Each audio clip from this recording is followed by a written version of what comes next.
चलो अब इसका जो है अगला पार्ट आप लोग देख लेते हैं, कौन सा, इंट्रोगेटिव। इंट्रोगेटिव का मतलब क्या होगा?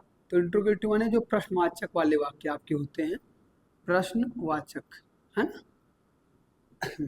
चलो, ये आपको बताया था दो प्रकार के आपके होंगे। पहला पार्ट अगर बात करें तो आपको ये बताया था क्या शब्द, इसका मतलब मैंने एक दिन आपको बताया था कि क्या शब्द अगर वाक्य के पहले लिखा मिल जाए तो अंग्रेजी नहीं लिखेंगे। मतलब हम यहाँ पर एक शॉर्टकट में लिख दे रहे हैं, आप रोज देखकर समझ जाएंगे कि पहले लिखा हो। तो सबसे पहली बात तो कोई अगर आपसे बोले कि क्या इसकी अंग्रेजी हम ये लिख सकते हैं व्हाट, तो आप कहोगे बिल्कुल नहीं। क्यों? क्या शब्द अगर वाक्य के पहले लिखा मिल जाता है तो हम उसकी अंग्रेजी नहीं लिखते हैं, बल्कि जो भी आप टेंस पढ़ रहे हैं उस टेंस की, जैसे यहाँ पढ़ रहे हैं प्रेजेंट कॉन्टिन्यूस, तो इस टेंस की helping verb is am are यहाँ है, जैसे वो भी कर्ता के अनुसार में सब्जेक्ट के अकॉर्डिंग है जो इसकी हेल्पिंग वर्ब लगाते हैं। तो यहाँ पर क्या करेंगे, हेल्पिंग वर्ब लिखेंगे। तो यहाँ हेल्पिंग वर्ब या तो इज आएगी आपकी, एम लिख सकते हैं आप, या आर लगा सकते हैं, ठीक है, वो भी किसके अकॉर्डिंग, तो ये जो आपका सब्जेक्ट होगा इसके अकॉर्डिंग ये आएगी, ठीक है। अब देखो इसके बाद अगर बात करें, हाँ एक बात ये हमने उस दिन भी आपको बताया था, सेंटेंस इंट्रोगेटिव के साथ साथ अगर निगेटिव भी है तो सब्जेक्ट के बाद नॉट लगा देंगे, अदरवाइज इसको छोड़ देंगे, ठीक है, नहीं लगाएंगे। फिर इसके बाद वर्ब लिखेंगे फर्स्ट फॉर्म प्लस आईएनजी, इसके बाद आप ऑब्जेक्ट लिख सकते हैं, और इसके बाद आपका बचा हुआ भाग, और हाँ क्वेश्चन मार्क कंपलसरी है, ठीक है। जैसे हमने एग्जाम्पल की बात की, हमने कहा क्या वे पतंगे बना रहे हैं, ठीक है। तो यहाँ पर आप देख सकते हैं सबसे पहले क्या लिखा है, क्या शब्द। अब हम क्या की अंग्रेजी नहीं लिख सकते हैं, बल्कि कर्ता के अनुसार, यहाँ कर्ता क्या लिखा है, वे, तो इसके अकॉर्डिंग इसकी हेल्पिंग वर्ब लिखेंगे। तो यहाँ कर्ता देखो आपका लिखा है जैसे दे लिखा है। अब दे आपका बहुवचन है, मतलब प्लूरल है। अगर ये बहुवचन है तो कर्ता के अकॉर्डिंग इसकी अंग्रेजी लिखना है, वो भी हेल्पिंग वर्ब। तो helping verb is am are, तो इसमें कौन चीज आना चाहिए, आर। क्यों? ये बहुवचन है, तो हम क्या की जगह पर लिखेंगे, आर, फिर दे। अब देखो निगेटिव है नहीं, कहीं नहीं शब्द तो लिखा नहीं, इसके मतलब ये नहीं लगाएंगे, अब लगेगी वर्ब। वर्ब क्या है, बनाना, और बनाना की अंग्रेजी क्या होगी, मेक, आईएनजी लगा दिया। मेकिंग, और कौन चीज, पतंग, तो making the kites, making the kites. जैसे हमने कहा क्या मैं घर नहीं जा रहा हूँ, ठीक है। तो छोटे भाई आप जरा ध्यान दें, यहाँ पर देखो क्या लिखा है, मैं। टेंस तो आप देख ही रहे होंगे, बार बार रहा हूँ, रही हूँ आ जाए तो आपका प्रेजेंट कॉन्टिन्यूस होगा। अब ये उसका इंट्रोगेटिव पार्ट है, वो भी इंट्रोगेटिव का पहला वाला पार्ट है जिसमें क्या शब्द पहले लिखा हो तो उसकी अंग्रेजी नहीं लिखते हैं। तो चलो नहीं लिखेंगे तो इसकी जगह कुछ ना कुछ तो लिखेंगे। तो हम क्या करेंगे, सब्जेक्ट देखेंगे, सब्जेक्ट क्या है, मैं की आई हो गया। आई के अकॉर्डिंग यहाँ पर है जो हेल्पिंग वर्ब लगाएंगे, तो आई के साथ क्या लगता है, आई के साथ क्या लगता है, एम। तो यहाँ पर हो जाएगा एम आई। फिर देखो निगेटिव भी आपकी बार दिया है, तो आपको पता है कि हेल्पिंग वर्ब लिख लेंगे, सब्जेक्ट लिखेंगे, अब नॉट लगाएंगे। तो मतलब यहाँ सब्जेक्ट हो गया है, तो नॉट हम यहाँ पर लगाएंगे। तो एम आई नॉट, फिर जाना की अंग्रेजी क्या होगी, गो, और आई एन जी लगाए लगेंगे, गोइंग, और कहाँ जा रहा है अभी, घर, तो गोइंग टू होम, है ना। अब जरा अगला देखना, हमने आपसे बोला वह, क्या वह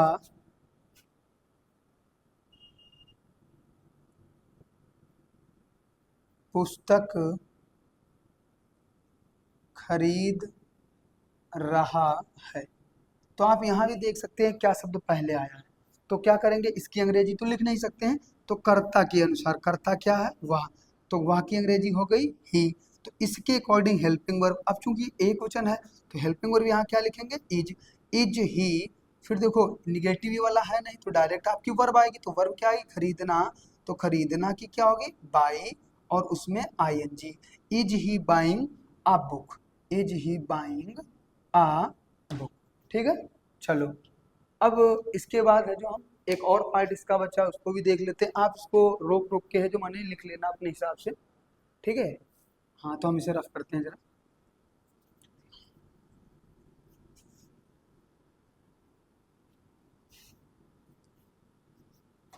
चलो देखो, अब इसका बी पार्ट जो होता है हमने आपको बताया था कि क्वेश्चन वर्ड QW, है ना, और वो भी बताया था कहाँ पर, अगर ये वाक्य के बीच में हो,